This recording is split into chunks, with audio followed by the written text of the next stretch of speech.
Owie, owie, owie. Hör mal. Agent! Au, jou malhond. I like to show you that I want money. Bruh. Sorry?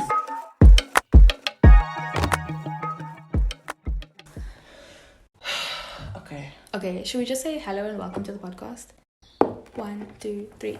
Hello! And welcome.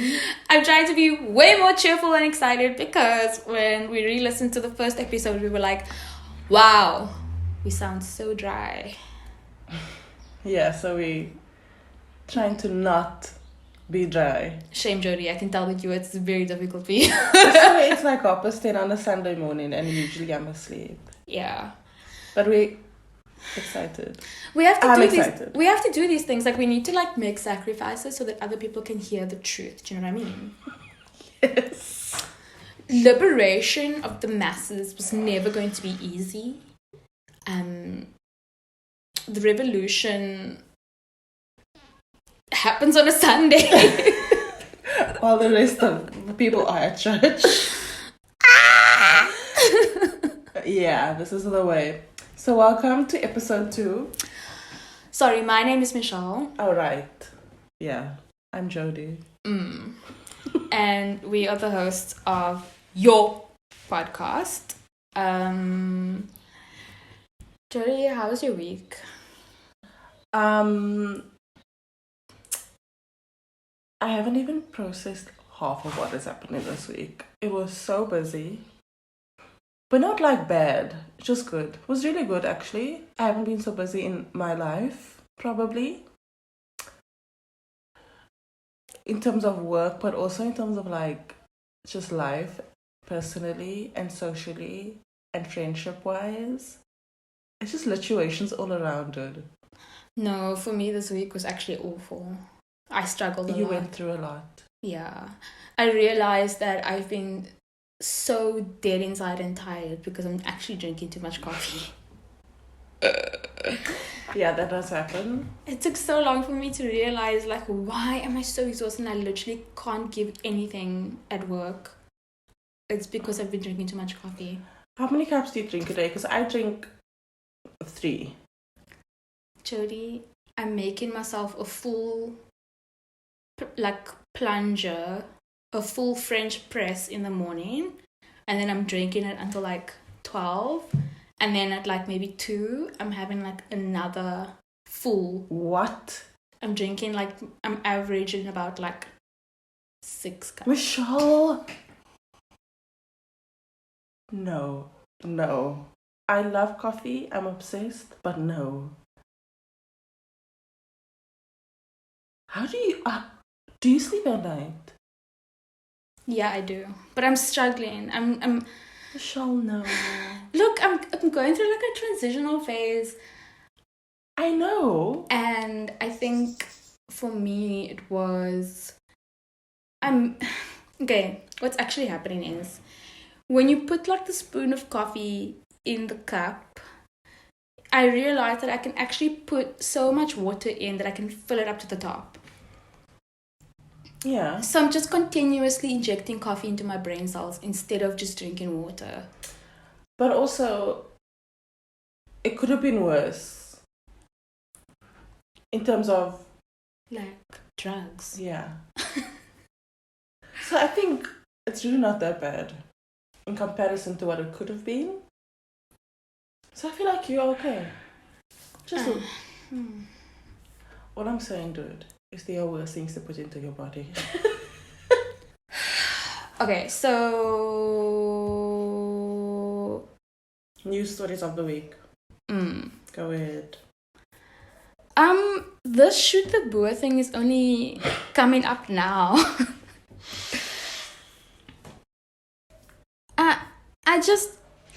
Guys, do you know that so the Equality Court is, he's in Equality Court now.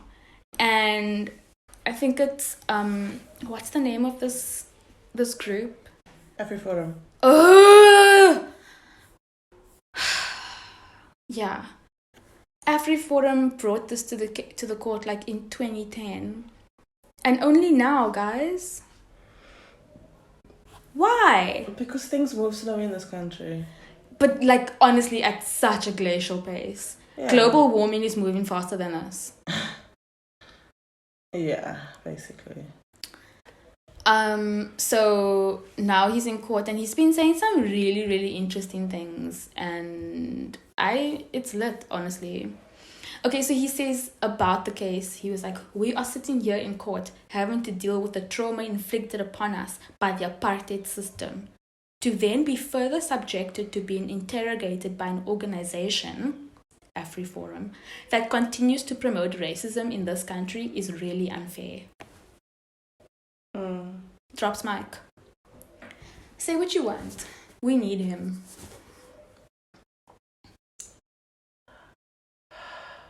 Yeah, but but he can be a bit problematic. Especially his views on women. Not women but that's just, I think that's the whole EFF and their views on women and violence against women and potentially problematic stuff towards colored people. Very much. But I can't deny this statement. Oh yeah, no. What he's saying is, I agree with him. And his attitude towards it is very entertaining. Yeah, it's just like, does not care about this. No. I wouldn't either. Okay, but like, he said he's never gonna stop singing the song. But then in court, he also said, I've never sung it. There's no video of me. He said, I've never sung the song before. I don't know what I'm doing here. He's hilarious. I think he thinks everything is a joke, and it's so funny. No, he's very smart. He knows exactly what he's doing. But also, like, imagine taking AfriForum seriously. No, it can't be me. Imagine if you're the judge and AfriForum brings this to your table and you're forced to take them seriously because of the position you hold. It's super embarrassing. They're trying really hard to just maintain their right-wing white supremacist. And they say they're an NGO and they're part of civil society. Yes, they're allowed. Do you know there's pro-Jacob Zuma NGOs? Yep, I do. I was yesterday years old when I found out that they exist. Imagine being taken to court by AfriForum, bro. A whole Afrikaner right wing is trying to take you to court. I would probably cry. I would be so confused. That's like when the pro gun lobby came for me. And I was like, imagine being scared of like the pro gun lobby, which was made up of like the same people who are in AfriForum. Jody, you really don't care. Wow. And we're doing work with the gun people again, and they're gonna come for me again. And I'm just like, I just don't understand. I don't understand why you think that you can legally own a murder weapon. Bruh. I'm so sorry. I just don't understand it. You know, there's a study that's been conducted in South Africa that literally shows, like, it breaks down the demographics of gun ownership in this country. Like, you can access this on the internet. And guess who owns the most guns? Tell me. White men above the age of 50. Literally. Them and AfriForum, same WhatsApp group, 100%.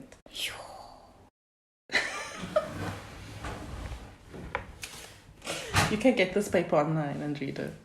And see the breakdown by province and everything, gender, la la. It's amazing. But those are registered gun owners, hey? Yeah, we're talking about registered. But like, is unregistered... Okay, this is like for another podcast. Yeah. I just can't wait for Jody to have this podcast episode. But is unregistered gun ownership an actual problem in South Africa? Yes. Major problem. Major problem. Speak more about that? Let's put it in an episode. Okay. So are we going to have an episode on guns? Potentially. Yo. Gun control. It just feels like such an American issue. Yeah. But it's not. It's a major, major thing here. We're doing like a thing at work about the current Firearm Control Act that's been amended. But I don't want to say too much. Okay. Okay, so like from the news, there's the AfriForum thing. Shame. Okay, so then last week... Wait, Jody, do you have any other news? My news story of the week is that Fox News is coming to this country. Actually, they're coming to not only South Africa, but 6 African countries.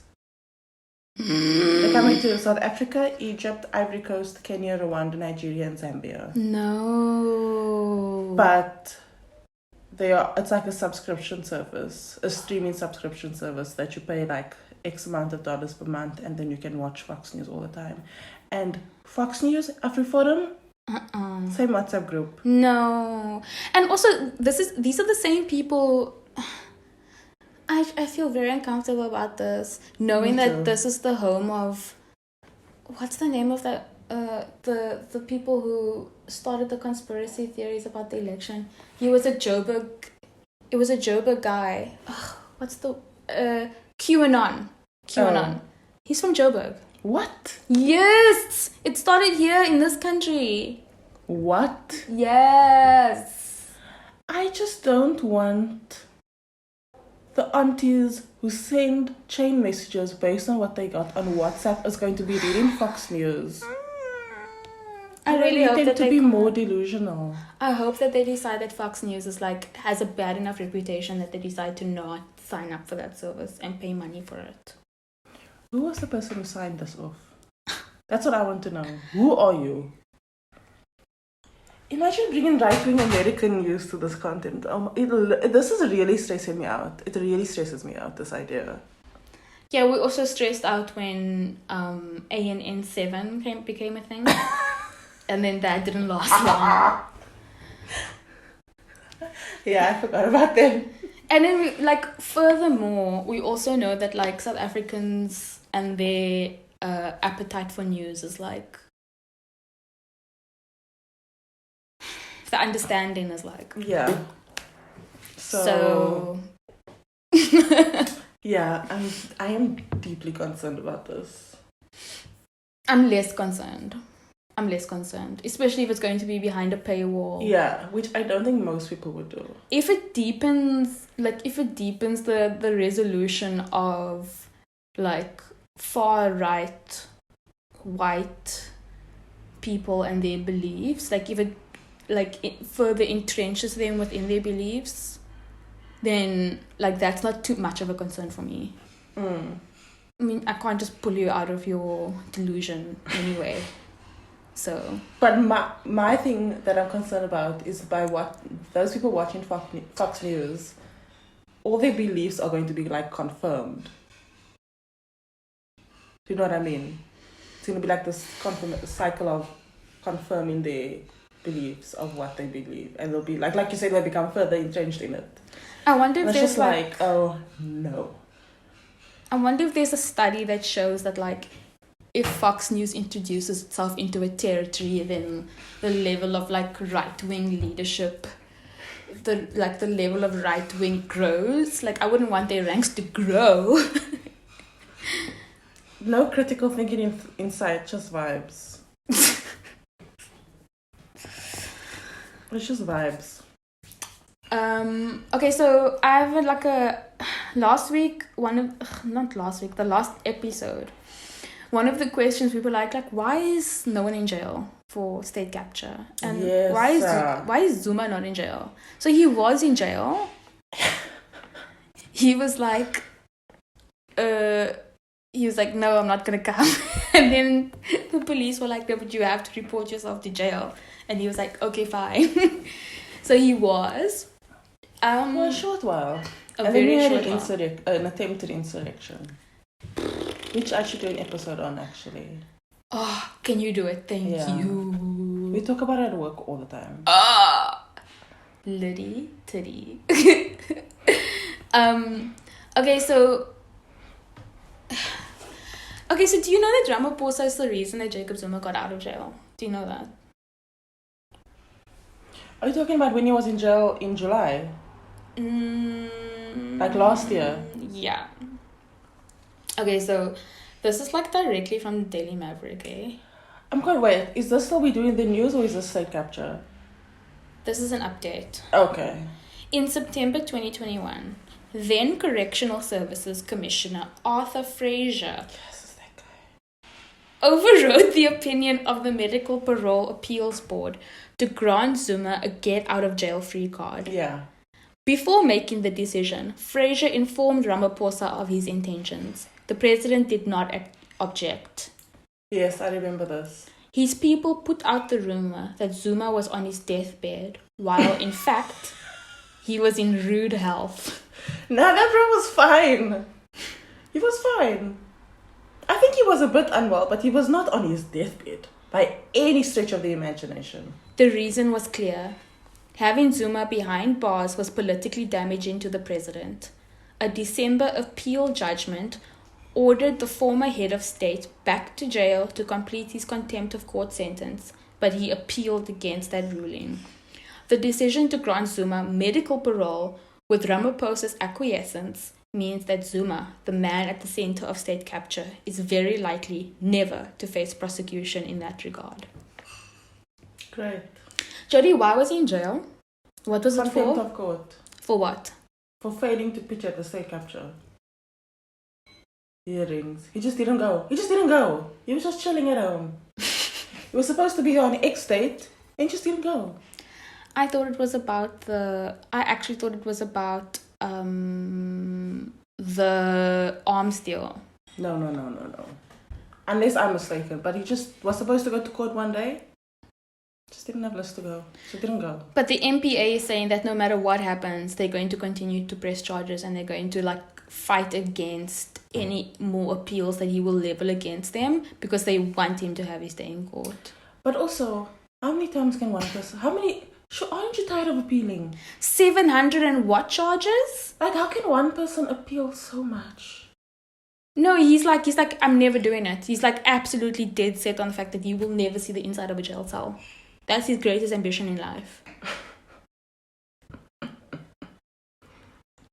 The delusion. I mean, he wanted to hold on to that presidency for dear life because he knew that if you are the president, you can't go to jail. Okay, so let's take a break and then let's come back and talk about state capture. Part 2. Okay, we're back. Hi. Okay, so today we're doing state capture part 2. Jody, do you want to recap what we talked about last time? Okay, we spoke about what we knew about state capture, and it turns out we don't really know much. Like me as an individual, I know the basics. And people really don't have any idea what the extent, how far deep this thing goes. So we spoke about Zondo and who he is and the commission and how the public protector told Zuma that he must launch an investigation against himself. And I was like, what? And then we spoke about Zuma and his friends. We spoke about Bain and Co. So interesting, actually. Management consulting, which still we don't know what that means. We spoke about SARS. So interesting. And how just some guy got fired from his job at the head of corrections and then decided to be the top person at SARS and did his own little thing there. It was Zuma though. Zuma was through him. Yeah. I think there was something else, but I can't remember. We spoke about SARS. Yeah, okay, so the state capture thing is actually really, really big, obviously. And it goes in different parts. And I've chosen the biggest topics I feel need to be discussed. So the first part was Bain and Co. and SARS and the capturing of SARS. And this episode is going to focus on the Russian nuclear deal. Woo! Which bleeds into ESCOM as a whole. It actually bleeds into ESCOM quite heavily. But am not going to go very deep into Eskom in this episode because myself and Jody have identified this as a story that needs to be fleshed out in its own episode because the problems with Eskom are so pervasive and we've just been having so many issues. In the news this week, they were saying that the Western Cape is going to be the first, or Cape Town is going to be the first place without load shedding. I don't know what they're doing there. Solar power stuff is what they're trying to do. They want people to, I think, I could be wrong, but they basically want people to bid to provide solar power. Let's Google Cape Town, no load shedding. Thanks to our new mayor. Oh, we have a new mayor. Jordan, yes. Yes. Okay, I just want to say it's like the most obnoxious spelling. Yeah. Say it like you spell it. Over time, the city will also procure much higher storage capacity to ensure the reliability of our supply and the integrity of our grid, he said. This just sounds like more nuclear energy. No, it's not. I'm It's pretty not. sure it's not. Oh, Solar Power Africa Conference. Procurement of power from independent power producers. Yeah. With Cape Town issuing tenders to procure 300 million megawatts of additional renewable energy, which will be generated by solar photovoltaic plants, he said. This is in Business Tech. I have to say, Business Tech is a nice website if you want to find out about the news. It's readable. It's not like bogged down in jargon, and it's not that stupid website News24. Okay, so that was last week.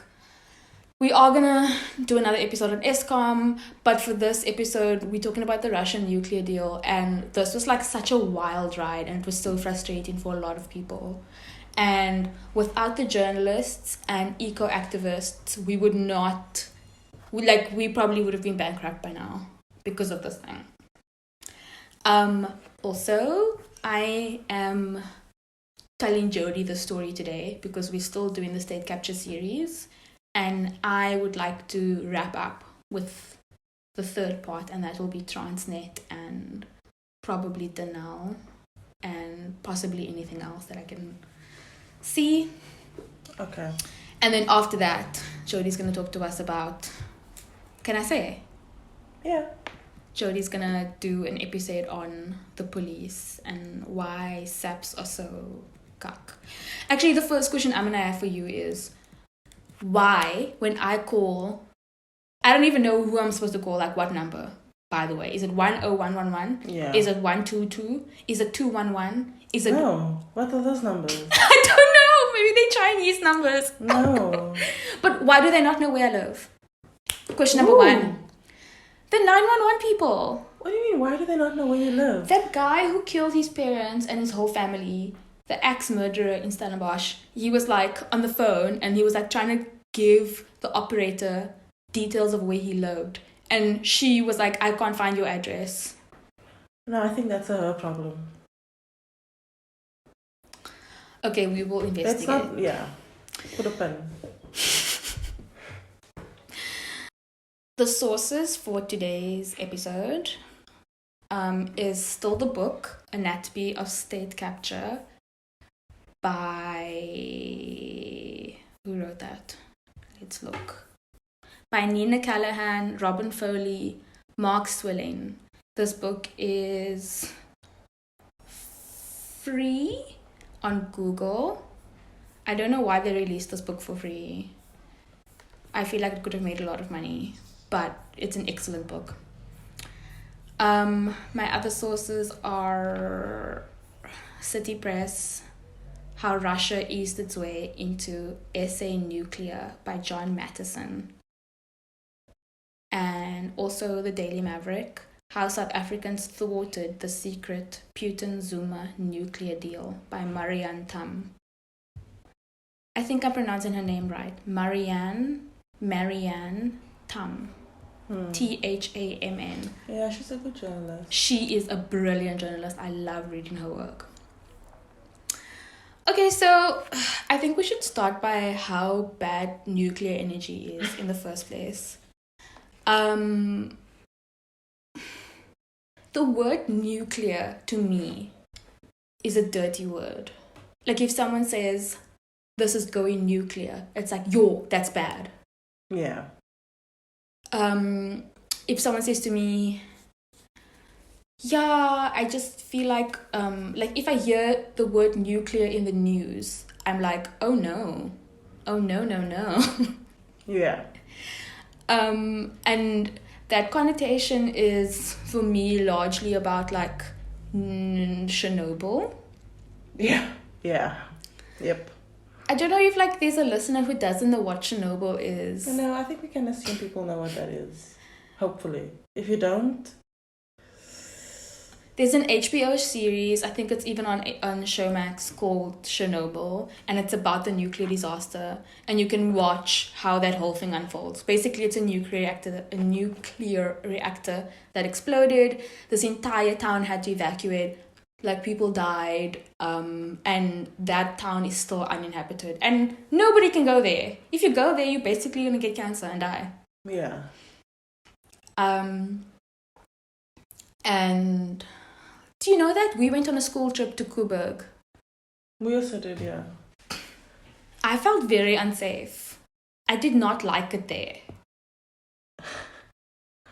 They told us it was nuclear, and they told us they were using it was coal, and they explained to us how it worked, but I was like, this whole thing sounds hella sketchy. Yeah. And they were like, no, don't touch that. I was like, why can't I touch it? Then why am I here? Why are you bringing kids to this place? Your cognitive dissonance once again. Being introduced to where your electricity comes from, knowing that it's coming from a very dangerous place, and then going home and watching TV.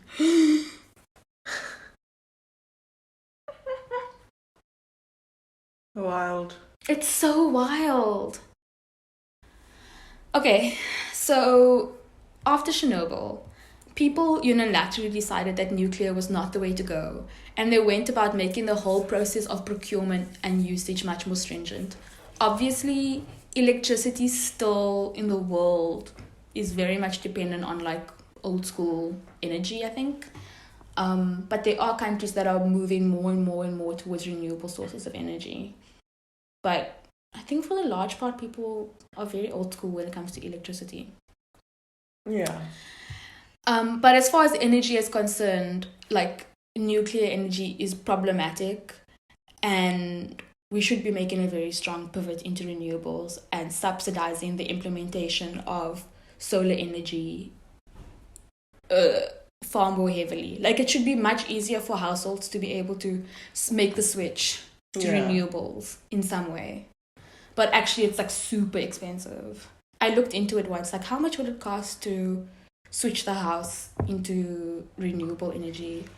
It's expensive. It's also a lot of maintenance that you need to do yourself. Yeah, that's the thing. What else do I want to say about nuclear? Okay. So the history of nuclear energy in South Africa is actually wild. Nuclear energy is one of the oldest energy industries in South Africa. The country was a founding member of the International Atomic Energy Agency in 1957. South Africa also operates the only nuclear power station on the African continent. Great. Which opened in 1984. The 1.8 gigawatts GW, does that mean gigawatts? No clue. I don't know anything about this. This episode was so difficult to do because there's so much technical and science and math stuff, and it's not my forte. But why do we need to know technical stuff? You don't, but also when it comes to fighting the nuclear deal, there was so much red tape and documents that go from person to person and then gets rejected. It was boring. I cut a lot of it out because I was like, this is actually boring and not at all useful. Okay. So just if you're listening to this and you're like, why is this episode such a mess? That's why. Okay, so the 1.8 gigawatts Koeberg plant in the Western Cape province provides 5% of the electricity supplied to the national grid. That's a big percentage. 5%. It's a lot. So during apartheid, the nuclear industry grew because of the National Party's weapons program. And I remember my dad telling me that our weapons program during apartheid was really good and one of the best in the world, and we made like incredible weapons because we were cut off from the world. We were embargoed. We had oil embargoes too, and so we had to develop our own programs, and we became really good at it. But then I think about how they were probably used to like fight black people, and then I'm like, I'm not so impressed anymore. No. So we have the nuclear energy, and we're developing our own weapons program, but even at the end of apartheid, they decided to keep pursuing nuclear energy. So we have like this overwhelmingly positive research on renewable energy. Like, there's almost no bad research about renewables. Like, it's just like, oh, look at what it can do. Did you know the sun? Did you know the wind? Did you know water? Blah, blah, blah. And they were like, no, but like nuclear power though, we're going to keep that.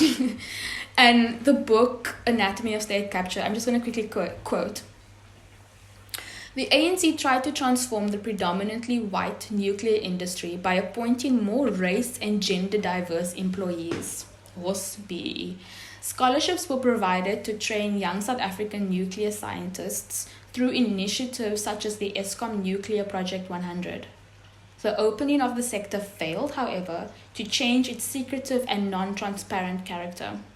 So, just side note, the book also says that like nuclear industries are famously secretive because they're associated with the military. Yeah. And so there's this closed loop system where nobody knows what's going on, and it's just hella dodgy. Back to the quote. Nuclear related companies were also open to black economic empowerment shareholders, which resulted in the creation of vested interests and further division within the ANC, as well as confrontation between the nuclear lobby and anti-nuclear groups. So they decided they were going to like stick with it and develop it further and keep it going despite everything. And I think it was also like, if the technology already exists, why not develop it further? But I do think it was a mistake to not also invest in renewables at the same time. And when I was doing the research from the perspective of the ANC, I actually thought I was going mad, because I was like, but we know that renewable energies are so good and we know that they're so powerful, so why does the ANC have this line? And they make it sound so viable. They were saying things like, it's job creation, it's the expansion of an existing project, we're enriching black minds. And then I was like, but like, why do I feel this way? But like, you can create jobs and expand black minds with renewable sources, so what? Yes, exactly. That doesn't make any sense. But like, you know, to create nuclear energy, you need to mine uranium. That's like a thing. So then I was like, okay, but like, this uranium thing. Then I googled, is mining for uranium bad for the environment? And just there Google was like, let me tell you, girl. This is from Stanford. Uranium mining facility produce tailings that generally are disposed of in near-surface impoundments close to the mine. These tailings pose serious environmental and health risks in the form of radon emission, wind-blown dust dispersal, and leaching of contaminants, including heavy metals and arsenic into the water. Yep. Okay, so personal story. I think this might have been 2014. I was like just out of university, and one of my friends was making a documentary on the nuclear energy thing, and she had gotten wind of the nuclear deal that Zuma was doing, and she was like, yo, we're gonna do a documentary. And she wanted to travel into the poor areas where they were I don't want to say they were mining, because I'm actually not sure of my facts, but there were nuclear energies and people were living there. And she was saying that people are dying in towns all across the country because of the mines and because of the energy that's being used, and it's leaching into water, and people are getting cancer and dying, and it's happening in South Africa and nobody's doing anything about it. And so she wanted me to write the screenplay for it, which I did, but I don't think that the documentary ever got made or anything. But I did learn a lot.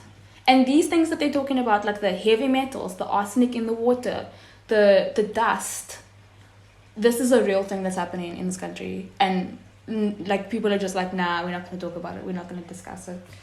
That is startling. It's amazing what we can decide we're not going to talk about. Yeah. So after reading that, I was like, oh, okay, so I'm right about this not being a good idea. No, I mean, it's a very bad idea. It's a terrible idea. On every level. So, despite all of this, the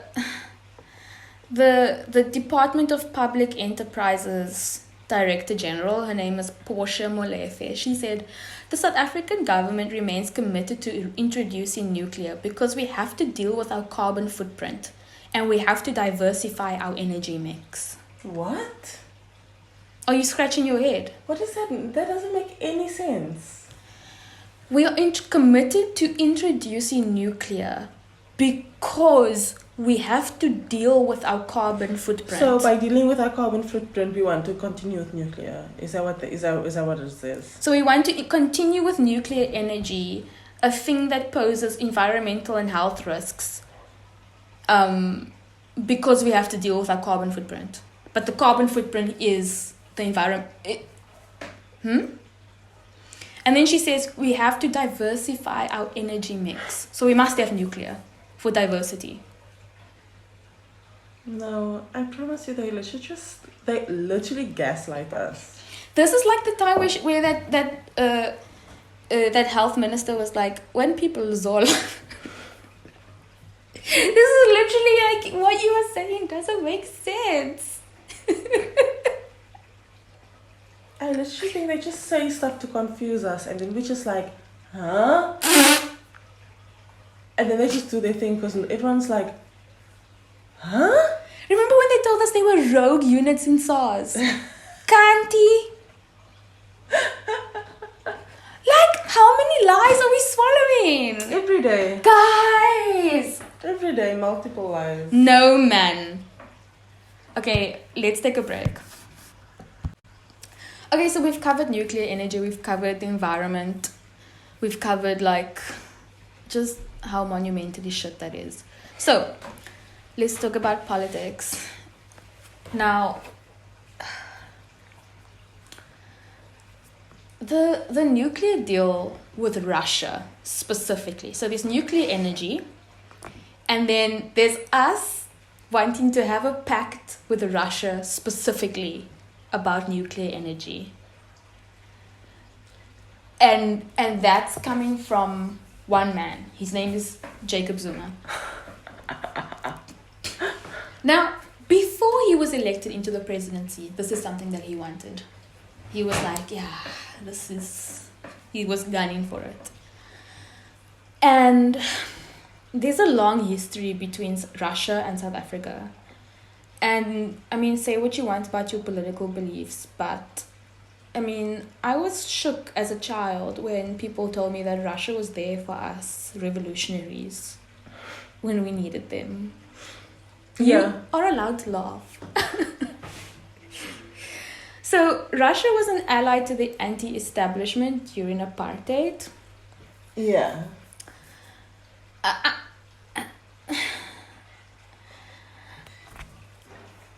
I would like to know more about this. I also, for some reason that surprises me. But also, I don't know.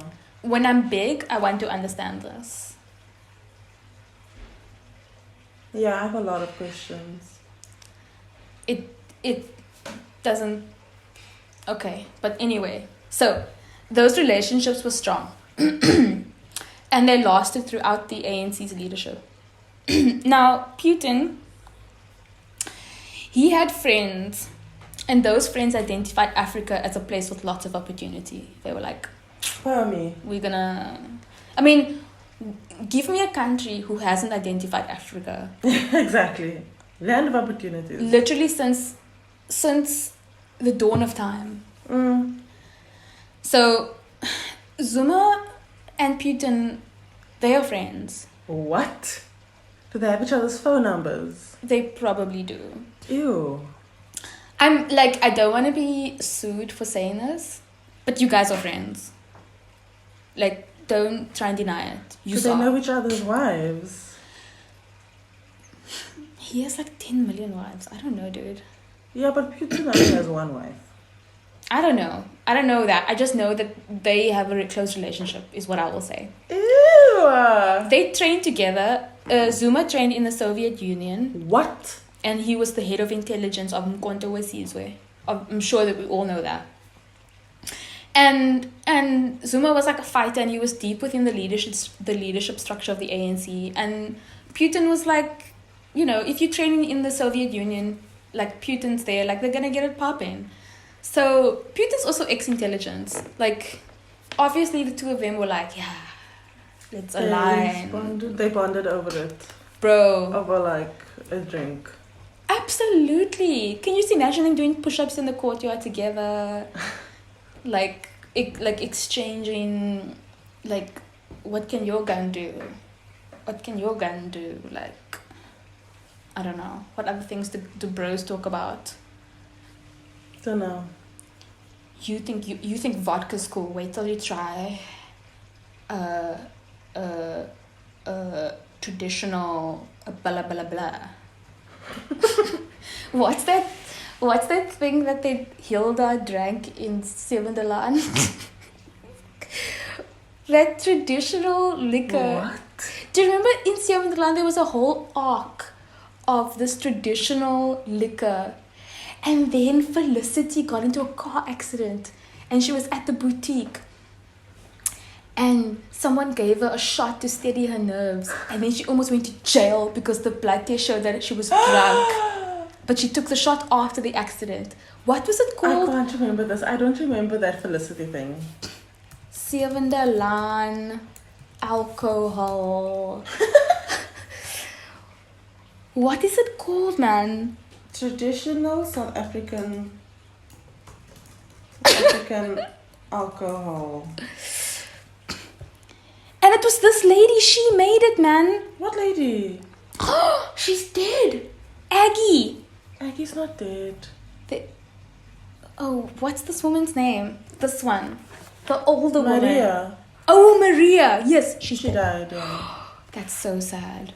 Okay, so they were making this alcohol. What does this got to do with the story again? Nothing. It's all about a joke that I made about how they were probably drinking traditional Witlitz. alcohol. No, not Witlitz. I just saw it here. Yeah, under South African drinks. It has an African name, like it's made from Mampoer. Mampoer. I would die if I drank that, probably. Genuinely, I think that Putin has Mampoer. at home. Probably. He goes deep on the Mampoer river. Okay, I'm so sorry. This is such a digression. So he's ex-intelligence, and then, like, from an analysis point of view, so because Putin is an older generation, Zuma is part of the older generation, there's obviously new leadership coming up in the ANC, but there's this idea that I've like been reading about that Putin wouldn't be as successful with aligning himself with the newer generation as he would with the older generation, because they're not as loyal to the Soviet regime and to the Russian relationship that the older generation are. Makes sense, yeah. Makes a lot of sense. Yeah. Like the stalwarts, the struggle heroes, they are the ones who strongly aligned. It's an emotional, visceral thing for them. And so I can't fault you. So we have our BFFs. They were like, I'm almost gonna be president. You wanna come, Lam? And Putin was like, yeah, I'm gonna come over. And they were like, yeah, but let's make money together. Let's incorporate nuclear energy. And Zuma was like, sounds like a plan. So from City Press, let's talk about from the Russian point of view, like what was going to impact, like why were they interested in it? Russia wanted to expand themselves on the African continent, and this was a really good way of doing that. So if you expand your nuclear program outside of the country, you're like entrenching yourself and you're like building networks and pathways and economic income from that for Russia. And I think that Russia would love that. They would just like more money and power. Love that journey. Why would you not want that? And the two of them are so charismatic. I just can see it. I really can. So the two companies that stood to benefit from the nuclear deal were, I don't know, I'm going to say this in a posh way, Rosatom. But then it's a Russian word, so it's probably Rosatom. Rosatom. The Russian nuclear company founded by Putin. And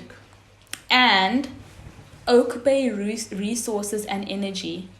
Oak Bay. Does that sound familiar? Owned by the Guptas. Oh, wonderful. Great. Love this. And the former president's son, Dudu Zane Zuma. Have you ever watched a video of Dudu Zame? No, and I don't want to. He's so irritating. He's so annoying, eh? I've even like seen pictures of him in the newspaper. It just annoys me.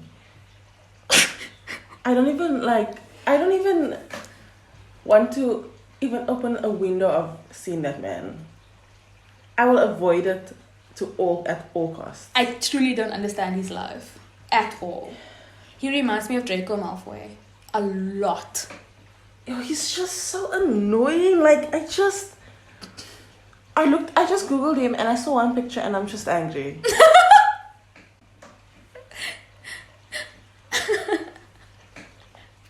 So he like partly owns Oak Bay Resources with the Guptas. So Oak Bay bought this non-operational uranium mine, and actually an SOE, a state-owned corporation, paid for 90% of this mine that Oak Bay bought. Can you explain that to me? Can you make it make sense? Wait, say that again? Oak Bay bought a uranium mine that doesn't work anymore. They bought it. But the government paid for 90% of it. A state-owned corporation paid for 90% of the mine. Can you make it make sense? It's mos jou besigheid. Oh no. This is bad.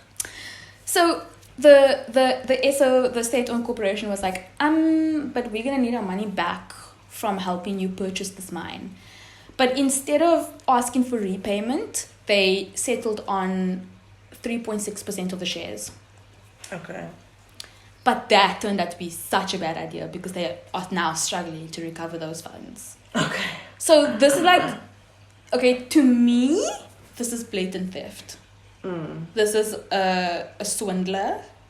This is a scam. This is a con. This is a fraud.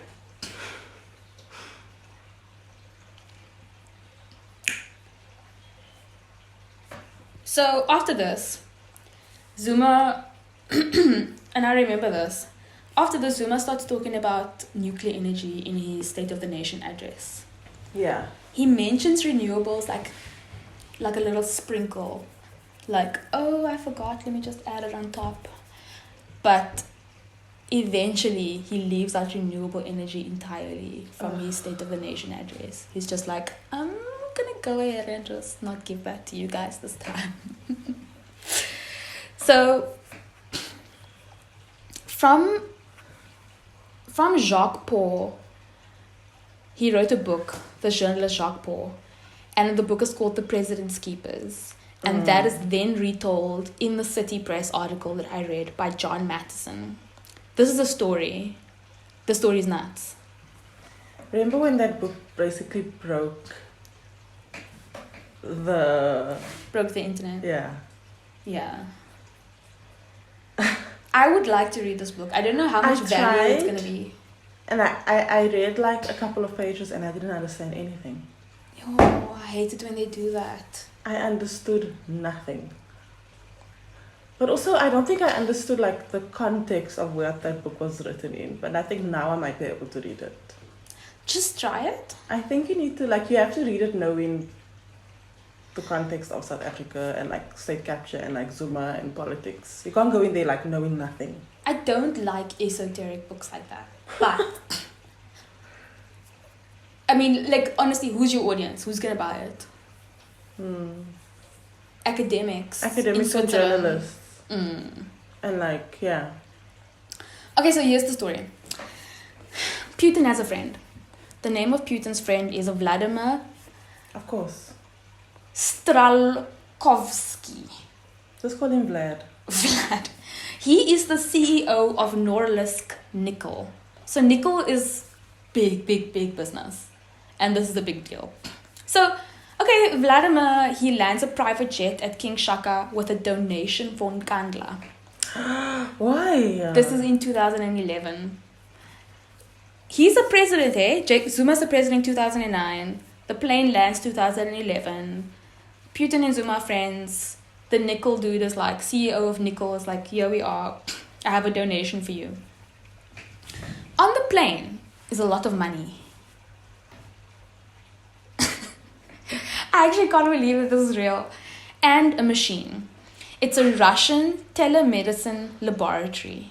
So it's like a lab, a mobile lab. Don't ask me a lot about what this is. And for the rest of the story, this machine disappears. But there's a machine on the plane and there's money on the plane. And it's a donation for Nkandla. I don't know why That this is homestead... so dodgy. I don't know why the homestead needed a mobile telemedicine. That is so dodgy.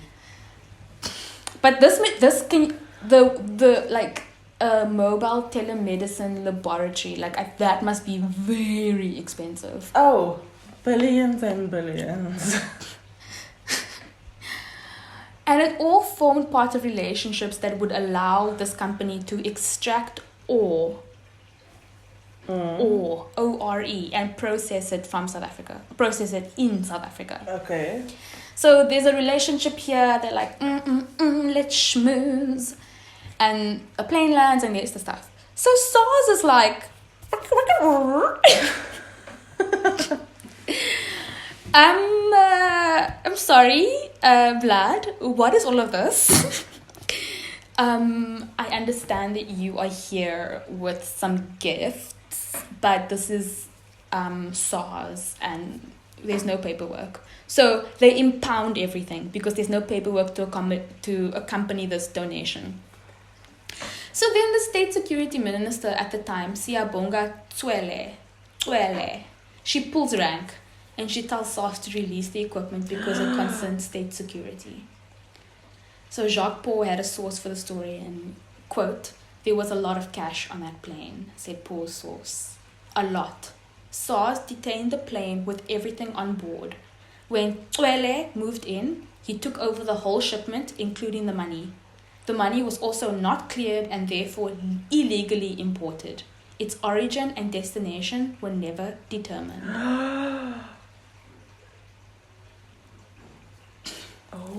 That's the story. Okay, so if you're wondering why SARS is involved, when you come into the country, SARS is involved with the clearance of all things that come into the country. I remember, what did I do? I went to Namibia, I came back, they scan your suitcase at customs, they want to know what's in there. If you have something to declare, that's SARS, where you must go to declare stuff. Yeah. I had to pay SARS. So I have a dog called Mumu. I brought Mumu back from China. I had to pay SARS to get my dog. And then I also had to pay another government agency of like something to do with animals and plants and stuff. They had to inspect her. Oh, hectic. Shame. And they asked her, they needed to inspect her and make sure like she was like fine and stuff. And like figure out like what's the deal with this dog.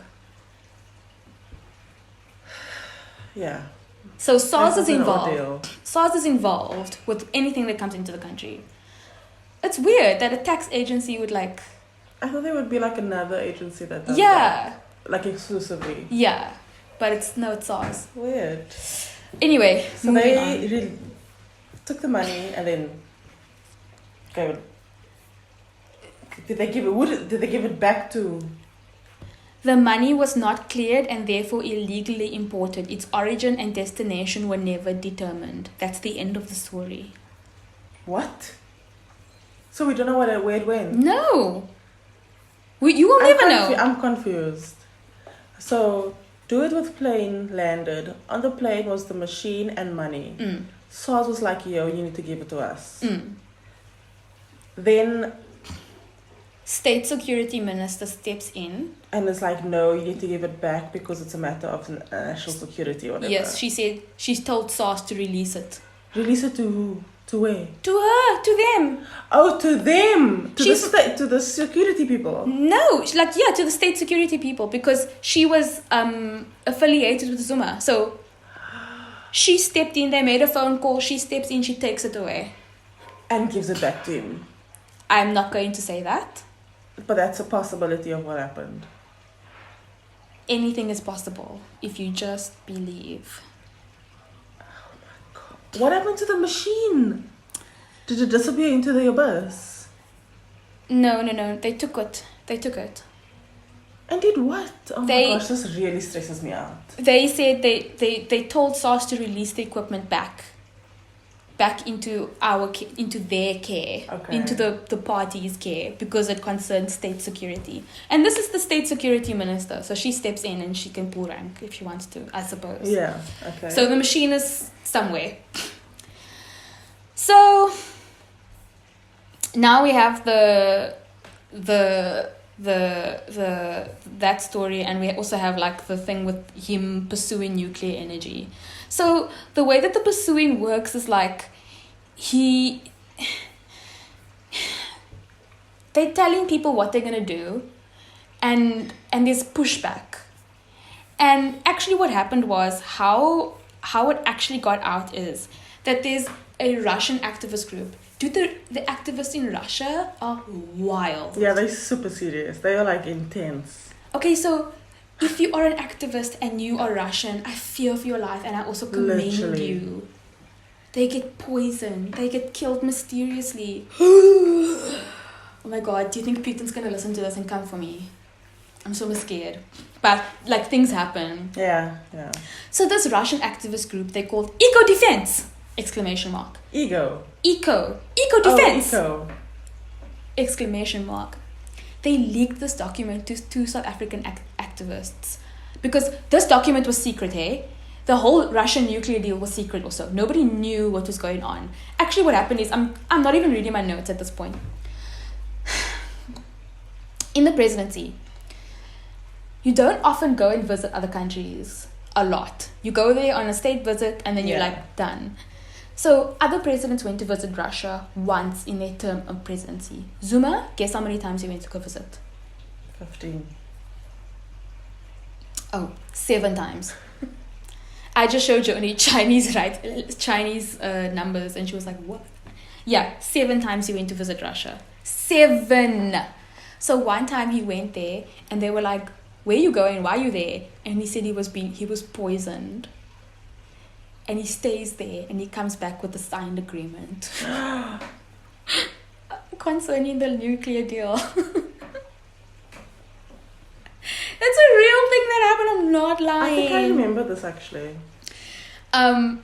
So that's why it was so important that these documents were leaked, because people needed to know what was actually happening, because the whole thing was shrouded in mystery. Yeah. And like, what's the word for lack of clarity? Murky. Yeah. It was murky. So the two South African activists, Makoma Lekala, I don't want to butcher this name, I want to say it properly. Makoma Lekalakala, yes. Makoma Lekalakala and Liz McDade. And that's how we got wind of the whole thing. So they got the documents and they were like,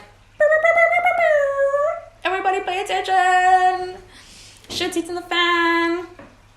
And they worked so hard. Like, can you imagine 2 activists trying to get this done? Like, I remember at the time, people were fighting so hard. It was so difficult fighting against this man. Mm-hmm. Yo.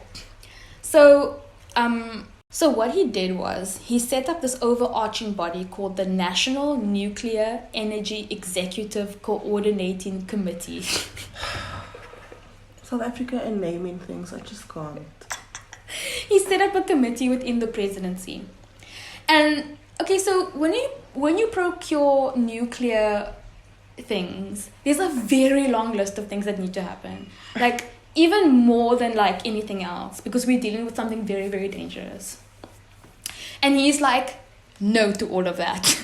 I'm setting up a body to oversee all of this, and they're going to handle it. And so nobody else needs to worry. And so the people are like, the other people in the other departments are sitting up like, I'm sorry, what? There's like if I were to like put this into like a cartoon, it would be like people having like question marks over their heads, and then him being like, don't worry about it. And then like this mysterious body just doing everything. So the National Nuclear Energy Executive Coordinating Committee was meant to coordinate the procurement process. But actually the nuclear procurement process is very involved and stringent and difficult. And establishing this body actually circumnavigated that entire process. Right, okay. So there's this other thing called the IRP. This is so complicated, but basically it's called the Integrated Resource Plan. And I was like, what is that? So I Googled it. A website called Cliff Decker Hofmeyer, a bunch of lawyers, explained it like this. The Integrated Resource Plan, or the IRP, is an electricity capacity plan which aims to provide an indication of the country's electricity demand, how this demand will be supplied, and what it will cost. Okay. So basically it's a thing like, let's look forward, let's see what's going on. So because energy is such a vibrant thing, they call it a living body. They call it a living document because it gets updated quite regularly. And so things move fast in the energy world, and renewable energy also, like, it's constantly like moving and doing things. And so what they're meant to do is update this document every 2 years to like update the plan. And with Zuma around, this document went unupdated for 9 years. Great. Of course. So we have the committee that he set up, meant to oversee everything and circumnavigate the proper channels. And then we have the IRP that's going undocumented and unupdated for 9 years. So with this document that's not been updated, any other recommendations that people will have is lost. There's basically like a vacuum where any other accountability would be. So it's difficult for people to be like,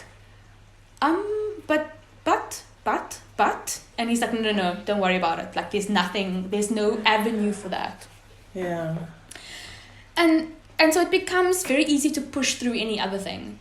And in fact, according to the book Anatomy of State Capture, in 2013, there was a time when renewable prices dropped from 202 cents per kilowatt an hour to 70 cents. That is so cheap. It would have made it so viable. And so I'm just going to quote from the book. When this new pricing was included in the draft update for the 2013 IRP model, the model indicated that the nuclear power decision could be delayed until 2025 or even post-2035, and that, quote, alternative options such as regional hydropower and shale gas could fulfill the requirements. The draft IRP 2013 was never approved by Cabinet, and no comments were made as to why the process went silent. Wow. Everything is just like, there's just zero accountability. Things just like fall flat and you don't know why, and it just disappears forever, and it's just no one knows. Things just disappear. It's like it never existed. Yeah. It's crazy. And this is like what happened during his presidency. All within All the the space time. of like one presidency. Yeah. Okay, so we have the IRP, we have the overarching body, and then we have like the opposition from the environmental activists. But there's another layer to this, and that's the treasury. That's the money people. So we know that the Minister of Finance was replaced a number of times. And one of the reasons for that was that they would not approve this deal. And this became like a big thing. So nuclear energy is actually super expensive. Yeah, super expensive. I know this episode is long, but we are almost there. So actually, in order to procure and in order to have this deal with Russia, ESCOM needed to pay for it. There's money involved. And the funding for ESCOM would have come from the Treasury, and the Treasury would have to approve those things, right? But ESCOM is completely financially unstable. They have no money. They are Zero money. broke. They are broke AF. So the financial situation deteriorated in June 2014, and it's Fitch, like the ratings agency, they revised the rating from stable to negative. They were in debt at more than 250 billion rand. And I mean, they were meant to like, they had to write and say like, we can't commit to funding anything more because we have no money. And so what they decided to do was like, they decided to change management. And that's when Brian Molefe stepped in as CEO of ESCOM. And all of a sudden they now say, a year later, they say, the financial situation has improved, and we are capable of being the majority owner of the nuclear program. We can do it. And everyone is like, wait, what? How? And so I don't think so they bring this to the Treasury. The Treasury is like, no, this doesn't make any sense. It's so expensive, Jody. It was worth $1 trillion. Goodbye. Goodbye. That's a third of the national budget. They were saying that this would have completely bankrupted the country. Of course. 100%. We would have been... I don't even want to think about it. We would not be sitting here. We would have been growing our own tomatoes and then like having one tomato a day, and that's the food. That's it. No, it would have been the end of the world. And oh my gosh. So that's a third of the budget, but that's not even taking into consideration other allowances like dismantling the nuclear project. So whenever you have a nuclear project, you have to factor in the dismantling of that nuclear project, because the elements that you're using don't last forever, and they need to be dismantled and taken care of safely because they are so dangerous. So you need to like destroy it in a way that doesn't harm the environment, but that's like basically impossible. So the National Treasury was like, not today, girl. And Zuma was like, we're going to keep it pushing, sis. Like, we're going to keep trying. So he kept pursuing this thing. They didn't disclose the details of the agreement, but then Eco Defense leaked it anyway. And at this time, the lack of clarity and the costliness of the bill, coupled by how little confidence it inspired in the South African people, started affecting the economy. People were pulling investments. We lost a lot of money during this time. And a lot of the reason that we lost money was also because of Nene Gate. So let's go back to my dude, Nene. So from the Daily Maverick, Nene, he was the finance minister. And he had raised concerns with Zuma that the financial details of the deal had been kept from Treasury officials, only for Zuma to criticize him for allegedly failing to fulfill his duties. Hi. Nene was removed in a late afternoon firing by Zuma on the 9th of December 2015 and replaced by Des van Rooyen. Jesus, which no one knew where that guy came from.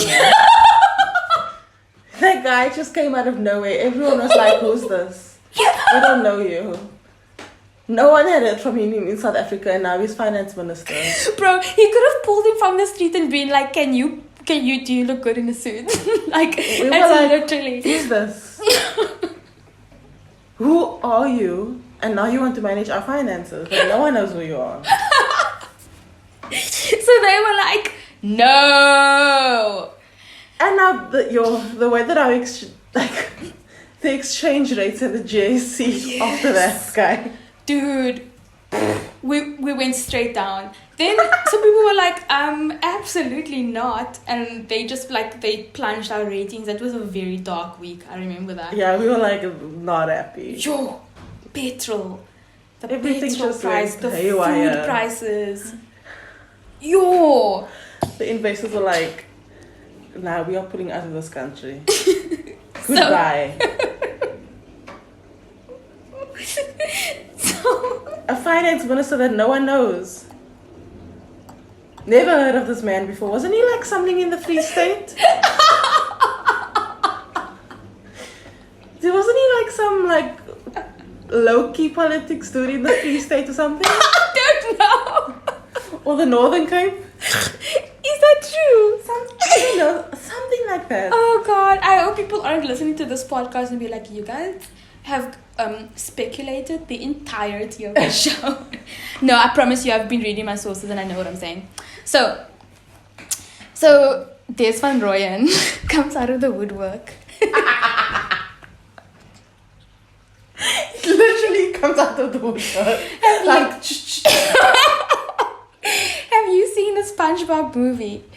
Do you know when SpongeBob takes off the hat and then it goes bald, bald, bald, and then he puts the hat on? It was like that. That was the outcry. Des van Rooyen. Everyone was like, bald, bald. boo.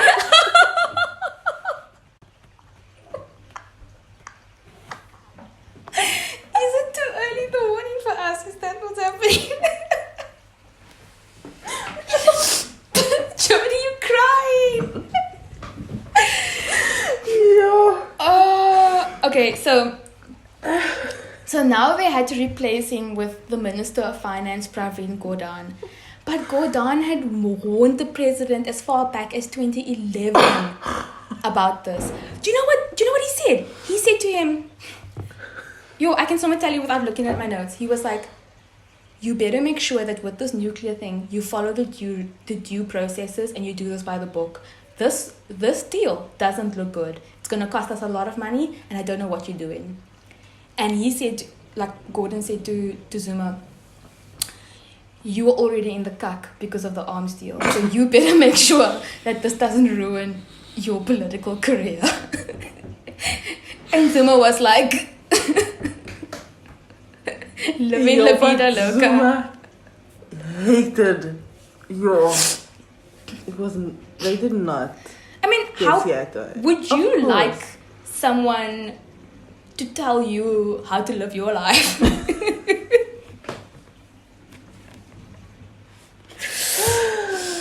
Yo. I wrote down Hati Pop, he didn't listen.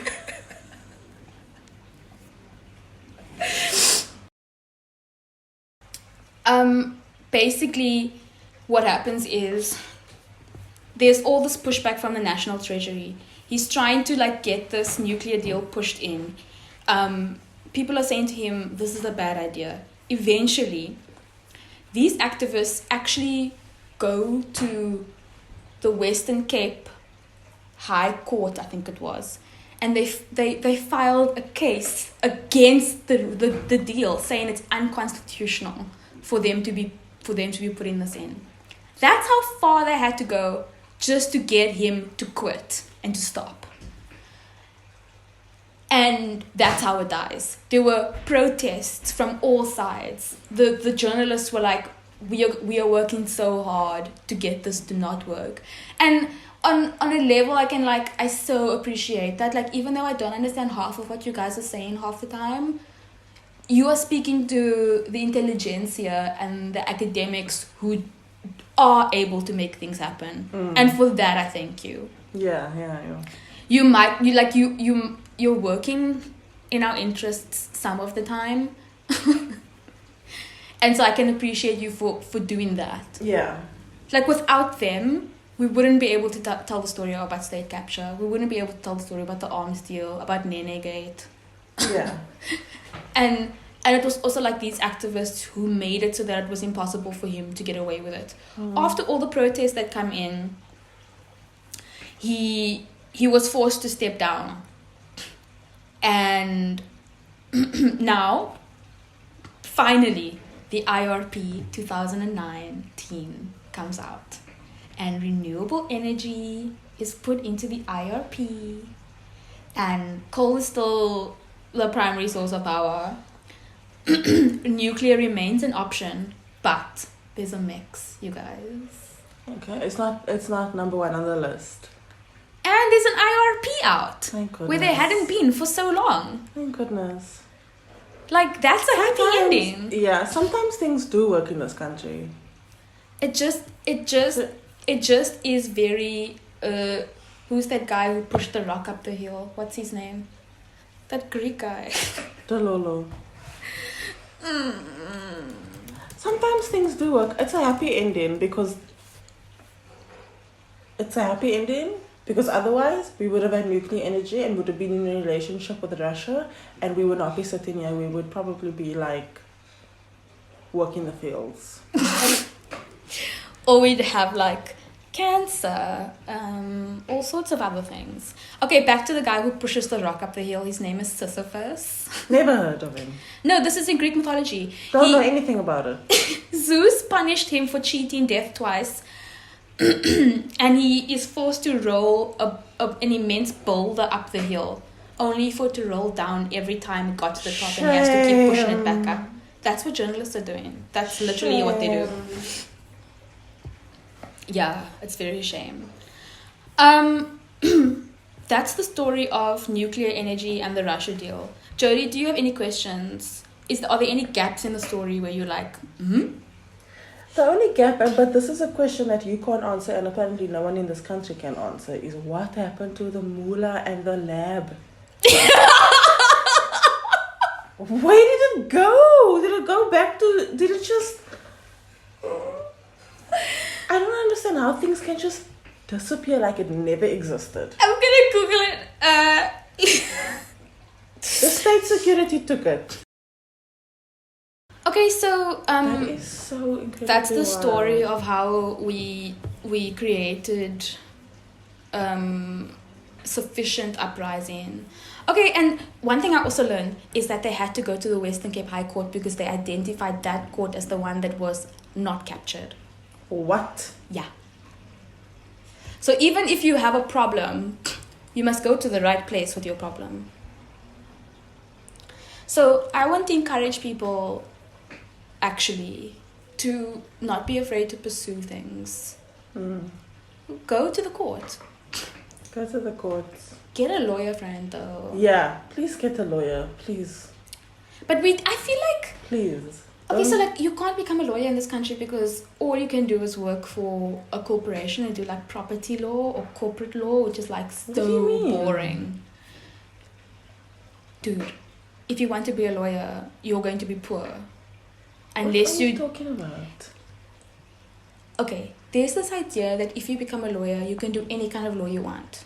Yeah. But if you become a lawyer and you choose to do like criminal law, civil law, you will be very poor.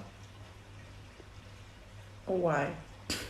Nobody wants to like hire you. There's just not a need. In fact, there's actually too many lawyers. Most people go into corporate law. Most people go to like labor. Let me cut this out because I don't even know. Yeah. But I researched this because I was like, maybe I should do that. And I discovered that nobody's like,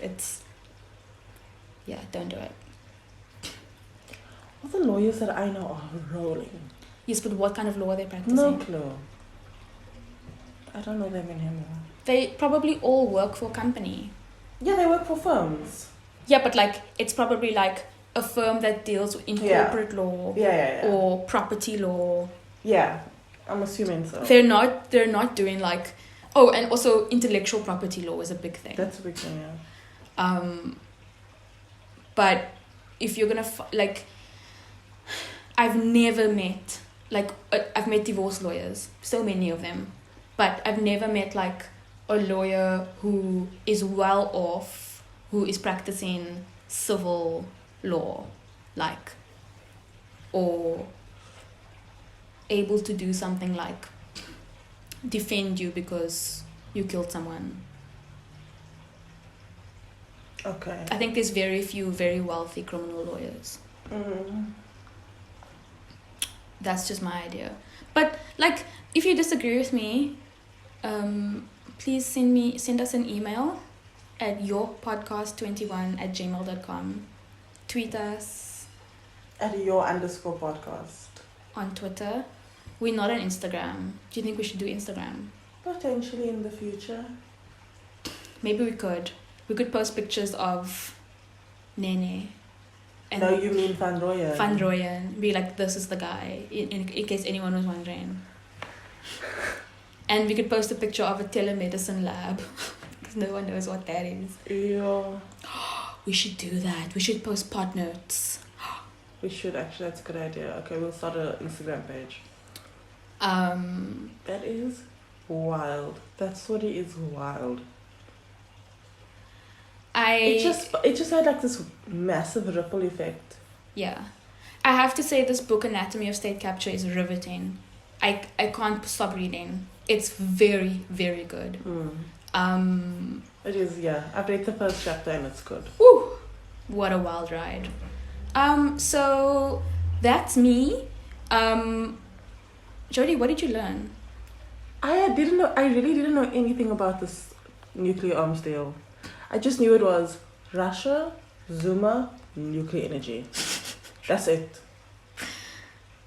Yeah, it goes all the way to the top. But there's also like all of these other things that open up. Like with the telemedicine lab, now there's the extraction of ore. And like, what are those partnerships looking like? Exactly. What's happening there? That could all be working in the background too. I hope you guys enjoyed this episode, and I hope it causes you to think more about things that are happening. And don't feel like you are disenfranchised as a South African citizen from pursuing matters that are close to your heart. If you believe in something, you can 100% take it up. I believe. Yeah, definitely. So, shout out to the journalists. Shout out to the activists who literally like risk their life. Yeah. Shout out to the activists in Russia because I would never be able to do that. Yeah. I didn't even know that Zuma and Putin were BFFs. That was also news to me. That they chat on WhatsApp. Do you think they share pics during the day? I think they're on Facebook together, to be honest. I think so. Do you think they have like phone calls like, hey dude, happy birthday? Yes, I think so. I think they do like, I think Putin is like, I'm going to reduce fast this week. Like sends like updates. Yeah, like I found out about this new liquor. I'm gonna send you a case. That's what I think. Do you think if Zuma phones him, it's like, yo, South Africans are wild in again? Yes, I think it's like, you must do what I did. You must crush them. You must take away their arms. When people swing a fist at you, cut off their hand. Who said that? No, that's me. Oh. Imagining what the dialogue is. Yo, do you think they share memes? Do you think Zuma knows what a meme is? Yes! There's so many... He is a meme! 100% they share memes. Oh, why? Oh my word, I have no idea it's like this. Yeah. But at least it ended. And at least we are no longer having a nuclear deal situation, although we have a lab in this country that exists somewhere in this country. To be honest, it made me so happy to see that the IRP 2019 has been updated. Can you read it online? I don't know, but I just saw it in this book that they have a timeline of events and you can see like what happened when. And when I saw the IRP is back, it was like there's a season 4 of like the next season of your favorite show is out. It's like that feeling of like happiness. It's the same feeling. Shout out to the people who wrote it, who worked on it. I'm sure they thought they did not get paid enough for this. Okay, let's get out of here because I mean I need to go nap. And I need to go to a family function in about 25 minutes. It's so late for you. And I'm not dressed for anything. Guys, rate, review the podcast. Please follow. I feel like some of you guys don't know how to follow a podcast. Do you know if you follow it then it like automatically updates? Do you know that? Don't be mad at them. Sorry. I didn't mean it like that. They're supporting us. I didn't mean it like that. Thank you for listening. Please, thank you. Please and thank you. Thanks, guys. I hope you enjoyed this hot mess of an episode. Next week will be better. Will it? I think we're just a bit frazzled. It's 10 in the morning. We wanted to record, but like there was so much noise. Yeah, we tried yesterday, but it's just my... Let me not talk about my neighbors. No, it's fine. Shame. Okay. Just know that I have neighbors. Jody, and you know how neighbors can be. Jody, almost 2 hours. Okay, bye!